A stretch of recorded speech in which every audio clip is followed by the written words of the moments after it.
Doctor Coma, nos acompaña acá el doctor William Sheckley de Johns Hopkins y el doctor Romeo Méndez de USAID. Entonces, cuando usted diga, nos da el banderazo de salida, entonces, ya podemos empezar. Perdón, ¿ahora sí me escuchan? Ahora sí, perfectamente. Excelente, buenos días.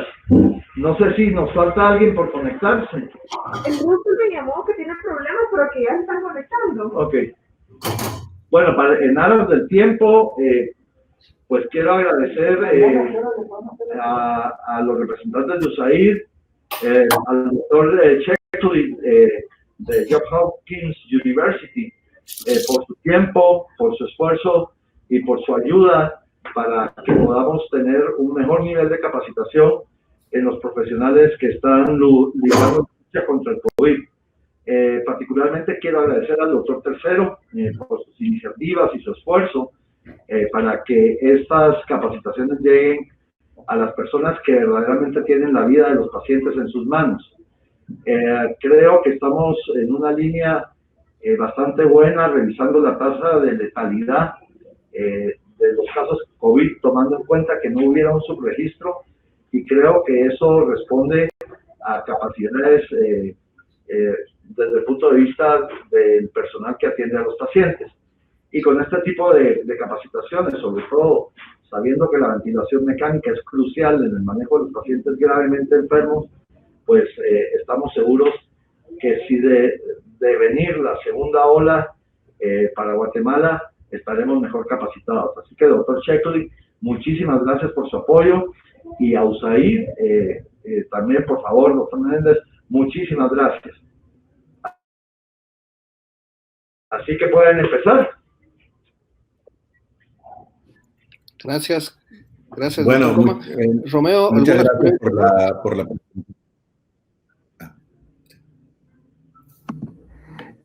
No, yo no quiero únicamente agradecerle al señor viceministro de Hospitales por darnos este espacio para esta presentación. Agradecerle al doctor Sheckley por su apoyo, su valioso tiempo, y únicamente en nombre de la Oficina de Salud y Educación de USAID, también agradecer al doctor por todo su apoyo en esta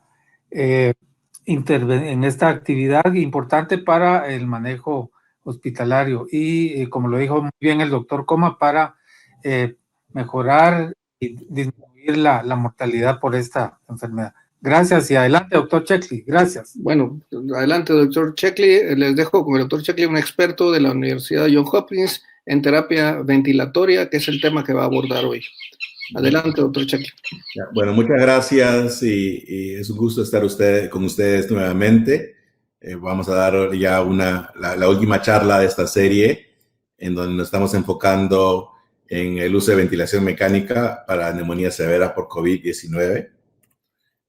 Quería primero repasar unas recomendaciones y de ahí ir a la evidencia necesaria que apoya esas recomendaciones. Entonces, una de las cosas que hemos aprendido y algo que digamos que sugerimos es el intubar al paciente e iniciar la ventilación mecánica solo cuando hay signos de fatiga y dificultad respiratoria, más que solo basado en hipoxemia refractaria.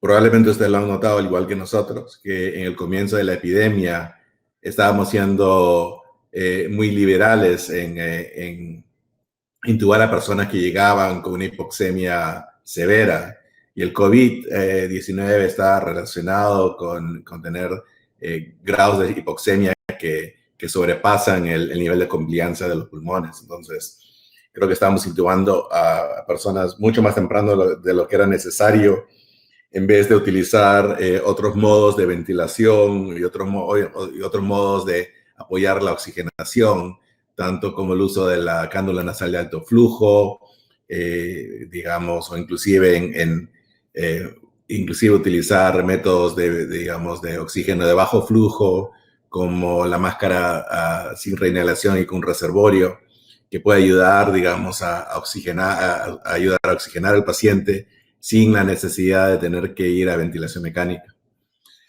Lo otro es que una vez que ya están intubados, recomendamos utilizar un volumen bajo, volumen tidal bajo, y la meta debería ser entre 4 a 8 ml de kilo de peso predicho y cuando sea posible titular el volumen tidal para que sea 6 ml por kilo de peso predicho o más bajo que eso. Y de ahí también recomendamos utilizar una tabla incremental de PIB bajo y FiO2 alto para el manejo de la oxigenación. Voy a repasar eso. Y de ahí, una de las cosas que ha ayudado muchísimo durante esta pandemia ha sido el uso del posicionamiento prono.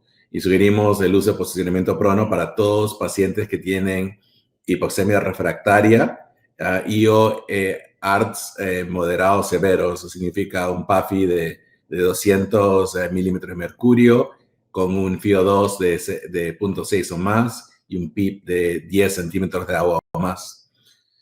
Al igual que en todo caso de ARDS, recomendamos el manejo de fluidos conservador en pacientes intubados y recomendamos no utilizar maniobras de reclutamiento de manera rutinaria, al menos que sea, digamos, una terapia que sea como una terapia de rescate en casos de hipoxemia refractaria. Y lo último es que no recomendamos utilizar un ventilador para varios pacientes, como han habido ya conversaciones durante la pandemia y la preocupación de tener, digamos, muy pocos ventiladores para los pacientes. Bueno, acá hay un caso de ARDS típico, ¿no? Ve, digamos, que hay una presentación de opacidades bilaterales y este paciente estaba presentando con una hipoxemia severa. Yo creo que en el modelo clásico de ARDS siempre pensamos en una inflamación pulmonar que de ahí conlleva a una inflamación sistémica. Acá ve el alveolo y vemos los capilares y, digamos, dentro a la mano derecha se ve, digamos, un esquema de todos los potenciales efectos que puede estar relacionado el ARDS de acuerdo a la injuria, sea una infección por una neumonía viral o bacteriana, o sea, por trauma, o en este caso por COVID-19. Y lo otro también que nos ayuda a pensar la preocupación más grande está alrededor de edema. De ahí a medida va aumentando el tiempo, pensamos, digamos, en la inflamación intersticial y la fibrosis intersticial. Entonces yo creo que hay que pensar cómo intervenir tanto la parte exudativa como la parte proliferativa. Y en el caso de ARDS, que hay varias cosas acá que aplican también para COVID-19, hay tratamientos que pensamos y que pueden ser parte de nuestro arsenal para combatir el ARDS, o sea, de las intervenciones que sabemos que funcionan y que hay evidencia que lo apoya es el uso de ventilación con volúmenes tidales bajos a todo nivel de severidad del ARDS, el uso de PIP y el aumento de PIP en vez de tener, digamos, PIPs altos o pensar en PIP titulado por la presión motriz o por, digamos, por las estimaciones que uno hace de acuerdo a la complianza del sistema respiratorio. De ahí vamos a hablar un poquito acerca digamos, de otros tratamientos que tienen menos evidencia, pero que se puede implementar en casos de rescate. Cuando pensamos en ventilación, siempre hay que pensar, digamos, en las curvas de presión-volumen y entender cuál es el efecto, digamos, de presión positiva en los pulmones. Y sabemos que hay, digamos, hay 2 puntos de inflexión en la relación de volumen y presión cuando se trata de los pulmones. En el límite acá superior, cuando las presiones y volúmenes son altas, llega a un punto en donde ya digamos, cambia la relación entre volumen y presión. Todo esto define digamos, acá la pendiente entre la relación volumen y presión está definido por la complianza de los pulmones. Pero llega un punto en donde ya los volúmenes y presiones son altas y cambia esa relación.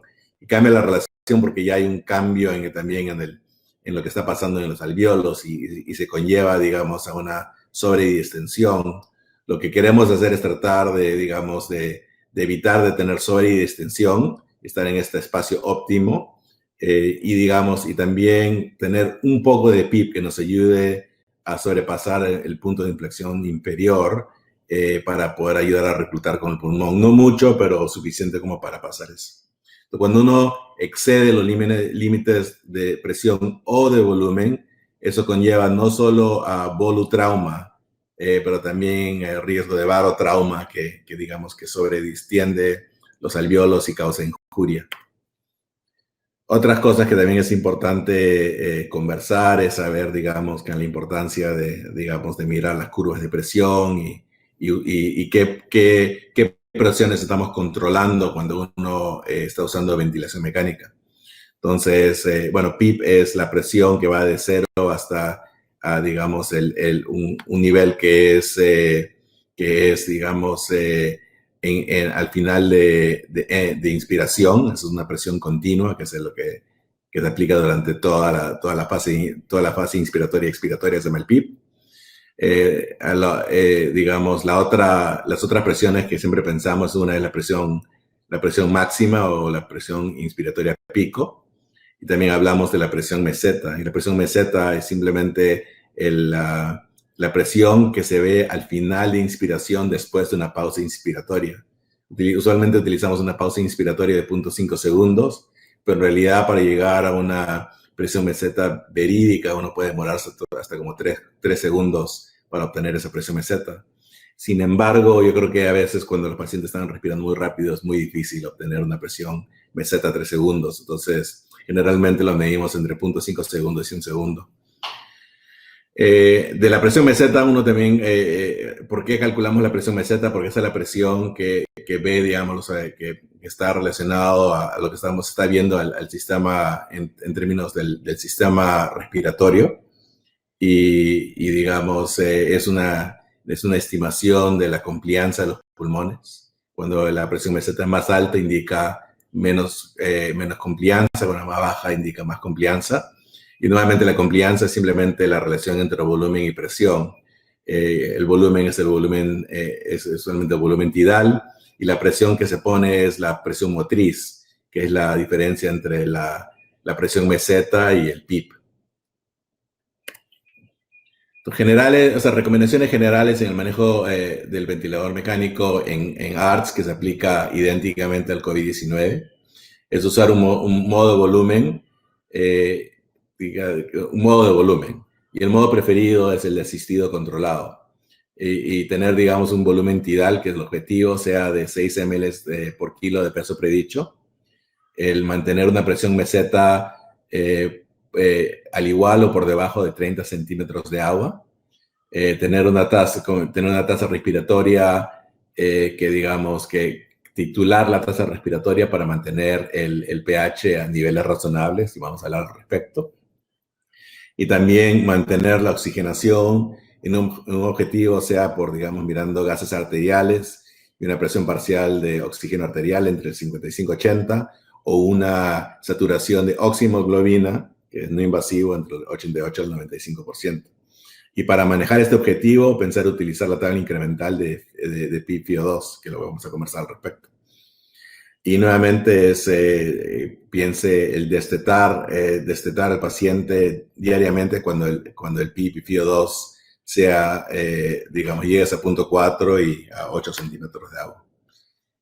Entonces, hay muy buena evidencia que el uso de volúmenes bajos, volúmenes tidales bajos, en pacientes bajo ventilación mecánica, sobreviven más que aquellos que están utilizando volúmenes más altos. Este es un ensayo clásico que hizo el grupo de ARDS Network en los Estados Unidos, donde enrolaron cerca de 1,000 pacientes y fueron aleatorizados a recibir o 6 ml o 2 ml de kilo de peso predicho. Y a pesar que el grupo de 6 ml por kilo tenía un nivel más bajo de oxigenación y elevaciones digamos, en la presión parcial de dióxido de carbono, la sobrevivencia fue mayor, ¿no? Se vio que, digamos, que la sobrevivencia fue de un 31% en el grupo de 6 comparado con 40% en el grupo de 12. En términos del manejo de la ventilación, lo que nuevamente recomendamos el modo asistido controlado. Hay un algoritmo que uno puede seguir y la idea es comenzar con un volumen tidal inicial de 8 ml de kilo de peso predicho y de ahí comenzar a titular el volumen tidal y titularlo cada 2 horas y reduciendo el volumen tidal por un ml por kilo de peso predicho hasta llegar a 6 ml de, digamos, por kilo de peso predicho. Y usualmente, de acuerdo a la severidad del ARTS, yo continúo haciendo la titulación y el algoritmo sugiere llegar, digamos, a 4 ml por kilo de peso predicho. De esa manera, poder reducir las presiones que recibe el pulmón a lo más mínimo posible. Pero hay casos severos que ya tienen una complianza muy baja, que también pueden beneficiarse inclusive de ir un poquito más bajo digamos, de 4 ml al kilo de peso predicho. Yo he llegado hasta entre 2.5 a 3 ml por kilo de peso predicho, siempre y cuando el pH se mantenga en un valor razonable y, digamos, yo me preocupo menos de la hipercapnia, o sea, porque sí tolero una buena cantidad de hipercapnia permisiva para poder reducir las presiones y tratar de evitar daño a los pulmones. De ahí pensar en ajustar la tasa respiratoria para aproximar la ventilación minuto ideal y nuevamente ajustar el volumen tidal y su tasa respiratoria para lograr los objetivos de pH y de presión de meseta, ¿no? El goal es estar en una presión de meseta de 30 centímetros o menos. Cuando uno está haciendo el cálculo volumen tidal en el ventilador, una de las cosas que uno quiere hacer es tener que tallar a su paciente y tallarlos al milímetro más cercano. Acá están las fórmulas para el cálculo del peso ideal de acuerdo a talla y hay que utilizar ese peso ideal para el cálculo de cómo llegar a 6 ml por kilo de peso predicho. Una de las recomendaciones es no utilizar el peso actual para el cálculo, porque puede ser muy distinto del peso predicho, el peso ideal. En todo modo de volumen, lo importante es que nosotros tenemos la habilidad de controlar la cantidad de volumen que va, pero tenemos que estar midiendo las presiones para poder controlarlas y mantenerlas bajas. Entonces, la presión que queremos controlar y medir es aquella, digamos, de la presión meseta. Y la idea es hacer mediciones cada 4 horas y después de cada cambio de PIP o volumen tidal. Entonces, si uno ve que si la presión meseta está por encima de los 30, entonces reducir el volumen tidal por un ml por kilo hasta llegar a 3 ml por kilo, ¿no? O entre 3 y 4. Y si la presión meseta está por debajo de 30, entonces, y si se produce disincronía, si hay una clase de acoplamiento entre el ventilador y el paciente, entonces está ok aumentar el volumen y no exceder 8 ml por kilo de peso predicho, siempre y cuando la presión meseta aún se mantenga baja por menos de 30 centímetros de agua.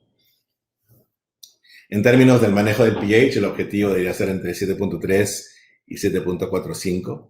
Entonces, si su pH está bajando y está por debajo de 7.3, sugiero aumentar la tasa respiratoria hasta llegar al objetivo de pH.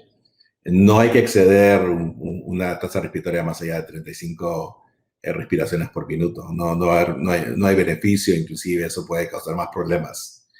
Si es que el pH inicial es muy bajo, yo pondría la tasa respiratoria de inmediato a 35 respiraciones por minuto.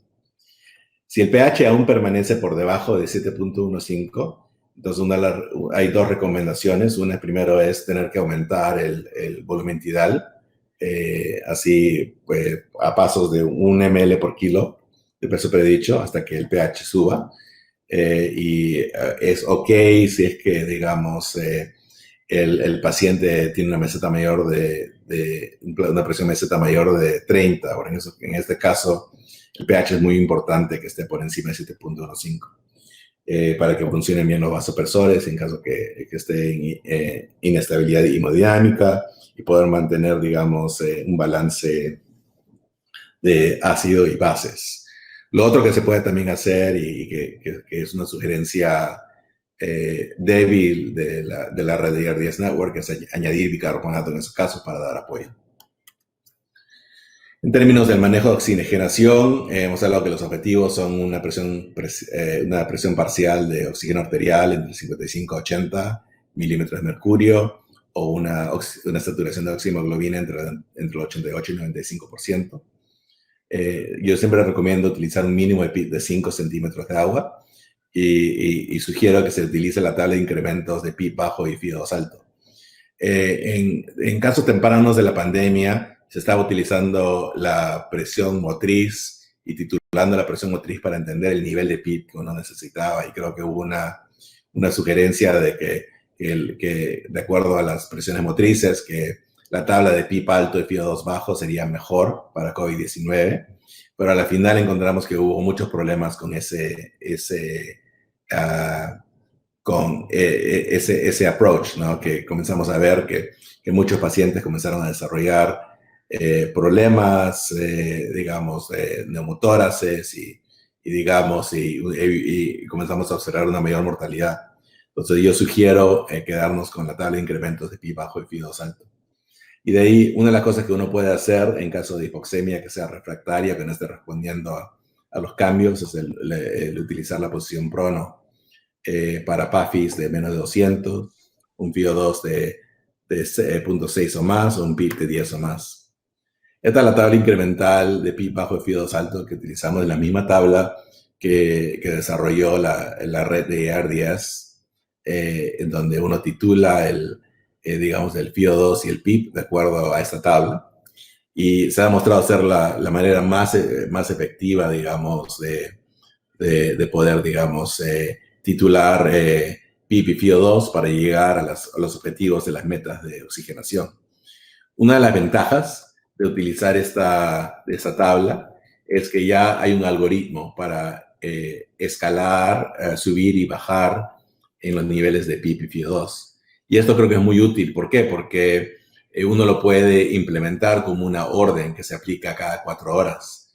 Y por ejemplo, en nuestro hospital ya los terapistas respiratorios toman el control de la orden y pueden hacer, digamos, el cambio de PIB y FIO2 de acuerdo a los gases o a la saturación de oxihemoglobina y de ahí pensar en subir o bajar en la escala de PIB-FIO2. Eso nos ayuda a nosotros como doctores el liberarnos de tener que estar haciendo titulaciones de PIB y FIO2 frecuentes. Y creo que una de las cosas que hemos notado es que eso ayuda mucho al paciente. Siempre había una preocupación que podía existir atelectotrauma y que había la necesidad de tener que aumentar el PIB para tener una presión media más alta y estar en esta zona digamos, de ventilación. Sin embargo, una de las cosas que hemos aprendido en varios ensayos clínicos y controlados es que no hay evidencia que PIB más alto sea mejor que PIB más bajo. Y no hay evidencia que el PIB titulado, de acuerdo a la presión motriz o a la complianza del sistema respiratorio, produzca mejores resultados que las tablas de PIB bajo y FIO2 alto. Y bueno, les puedo, si no han tenido chance de leer ¿cómo se dice? ART, ¿cómo se dice? El ensayo aleatorio ART, que fue un ensayo aleatorio de una estrategia de reclutamiento pulmonar y PIB titulado en comparación a la tabla incremental de PIB bajo y FIO2 alto. Y se vio que en ese estudio el uso de reclutamiento pulmonar con titraje, con titulación de PIB de acuerdo a complianza del pulmón, estaba asociado con un aumento en la mortalidad de 28 días. Entonces, nuevamente, el hecho de que uno puede implementar un algoritmo de la tabla incremental de PIB bajo y FIO2 alto en una unidad de cuidados intensivos tiene ventajas para, digamos, para los desenlaces de los pacientes. Ahora, ¿qué sabemos de PIB alto versus bajo? Ya han habido varios estudios en ARTS que han examinado esto. Hay al menos 3, uno americano como parte de la red de ARDS, que no demostró diferencias en la mortalidad con el tiempo de ventilación mecánica en aquellos que recibieron PIB alto comparado con PIB bajo. Estamos hablando de una diferencia entre 2 a 4 centímetros de agua en promedio entre los dos grupos. Lo mismo ocurrió en el estudio canadiense Lowe's, en donde era una combinación de titulaje de PIP con reclutamiento pulmonar. No se encontró efecto en la mortalidad, hubo un efecto leve en el tiempo en ventilación mecánica. Y en el estudio europeo, Express, no se vio, en donde era, digamos, PIP alto y bajo, similar a lo que estaba haciendo sin alveoli, no se vio diferencias o en mortalidad o en ventilación mecánica. Hay varios otros modos que pueden funcionar en el caso digamos, de ARDS o de COVID-19. Se pueden utilizar también modos de presión asistido controlado, al igual que el modo de volumen. Una de las cosas que hay que hacer es tener mucho cuidado con ambas, presión y volumen. En el caso de modos de presión, control, uno piensa en ajustar la presión a un nivel razonable, sea 25 centímetros de agua o de acuerdo a un nivel, digamos, ajustado de acuerdo a la cantidad de PIP que uno está añadiendo. Y de esa manera poder evitar hacer injuria pulmonar por barotrauma. Pero lo otro es que parte del uso mientras estamos controlando la presión, dado que hay digamos, inhomogeneidad en la manera que el pulmón es ventilado, puede haber mucha variación en los volúmenes tidales. Entonces, en el caso de modos de presión control, hay que ajustar la presión para evitar barotrauma y hacer un monitoreo cuidadoso de los volúmenes tidales para evitar volutrauma. Otros modos de ventilación, como el APRV, que es Airway Pressure Release Ventilation, están muy de moda en la ventilación de pacientes intubados bajo ventilación mecánica y que tienen ARDS, pero aún no existe evidencia que este modo de ventilación funcione mejor. ¿Y qué es Airway Pressure Release Ventilation? Es muy similar a lo que se hacía anteriormente con ventilación por razón invertida, que era un método de presión de control, en donde había un tiempo inspiratorio muy largo y un tiempo expiratorio mucho más corto, y era bien corto. Y eso es lo que es APRV. APRV utiliza, digamos, la ventilación binivel, en donde la presión durante el tiempo de inspiración es mucho más grande, es más alto que la presión durante el tiempo de expiración, pero en APRV el tiempo de inspiración es mucho mayor que el tiempo de expiración. Entonces hay tiempos muy prolongados cuando uno está en ese valor de presión alta, y solo hay un tiempo en donde la presión baja está como uno va a la presión baja como de 0.2 a 0.8 segundos, que da la posibilidad de hacer un poco de ventilación. Y los pacientes pueden respirar en cualquier momento de la curva, sea cuando uno está en la presión alta o la presión baja. El problema nuevamente con este modo, uno es que lo que está haciendo está aumentando la presión media, poniéndolo acá, pero el problema es que como también hay ventilación espontánea, hay mucho más riesgo que, a pesar de estar en esta zona, el rápidamente llegar al punto donde uno llega a volutrauma y barotrauma. Y eso es lo que vimos nosotros en nuestro hospital, que hubieron muchos casos digamos, de barotrauma que sufrieron en el uso de APRV, y vimos varios neumotóraces que se desarrollaron con el uso de esta ventilación. Ahora, uso de bloqueadores neuromusculares para ARDS. Usualmente, han habido una serie de estudios que demostró que la mortalidad con el uso de neuromusculares, bloqueadores neuromusculares, tenía una mortalidad más baja y una tasa de neumotóraces más baja.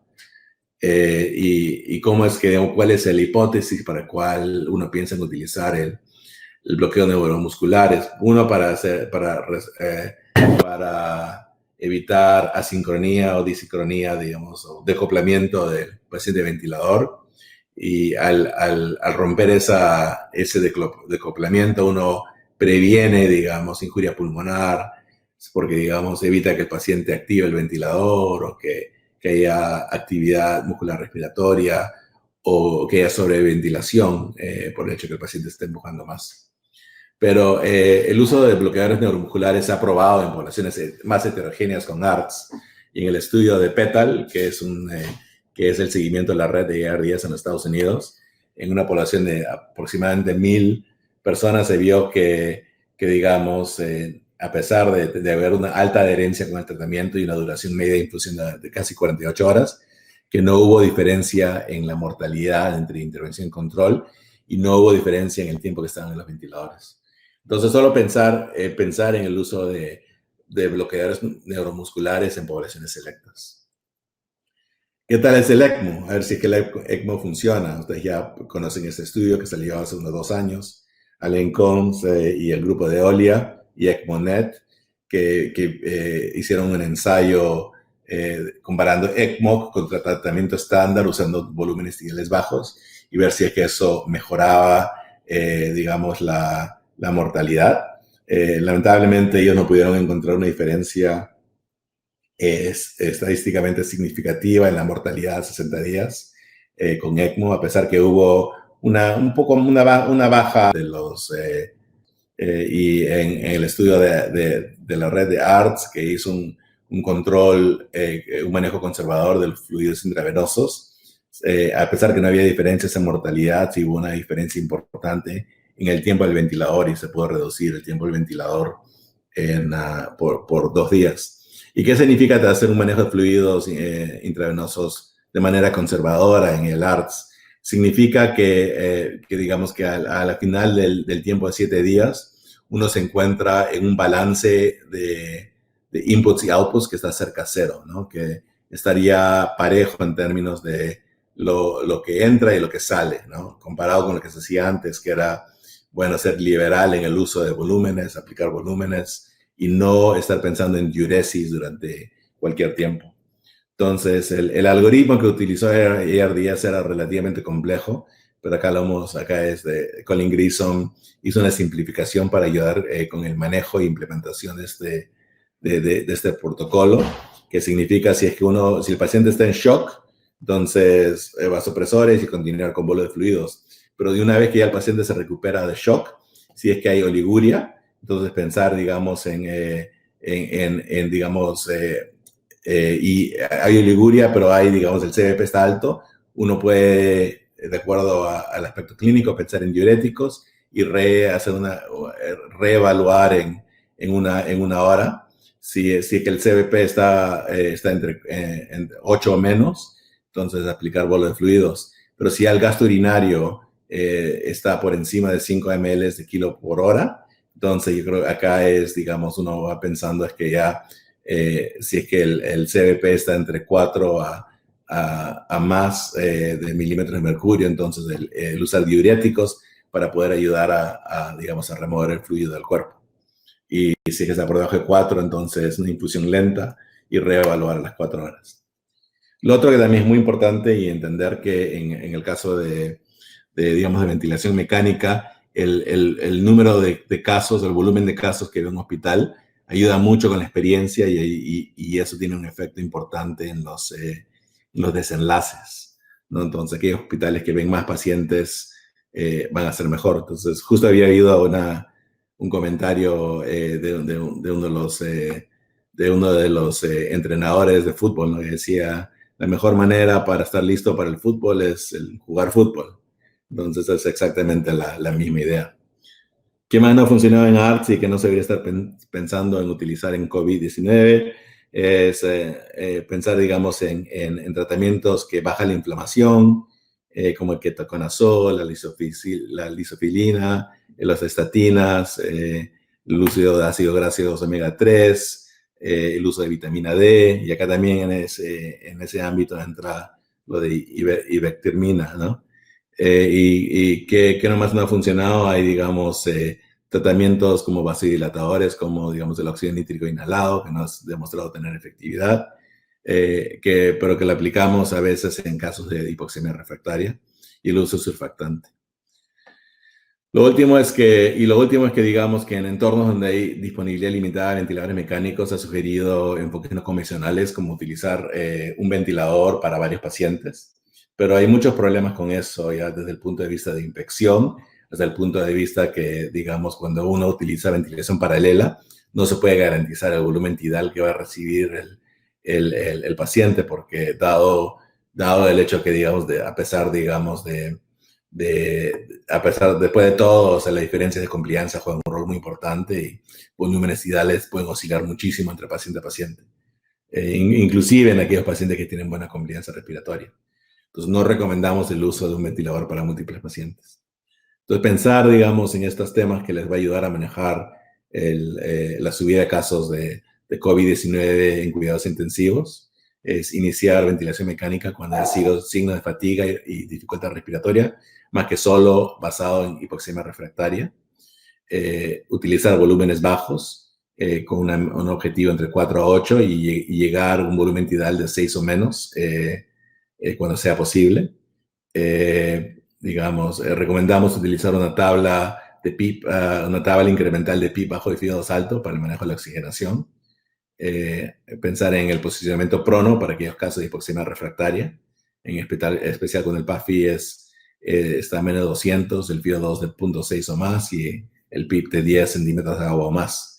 Y de ahí también recomendamos el uso el manejo de fluidos intravenosos de manera conservadora en pacientes intubados, significando que ya deberíamos estar a un balance ya a los 7 días de un balance de 0 entre lo que ha ingresado y lo que ha salido. Presiones de mesetas bajas de 30 centímetros de agua o menos, tan bajo como se pueda tolerar. El manejo conservador de los fluidos intravenosos y el posicionamiento prono para esos casos de ARDS moderado y severo. Bueno, muchas gracias. Agradecemos tu colaboración, William, y que tengan todos una feliz tarde. Y gracias. A ustedes, muchas gracias.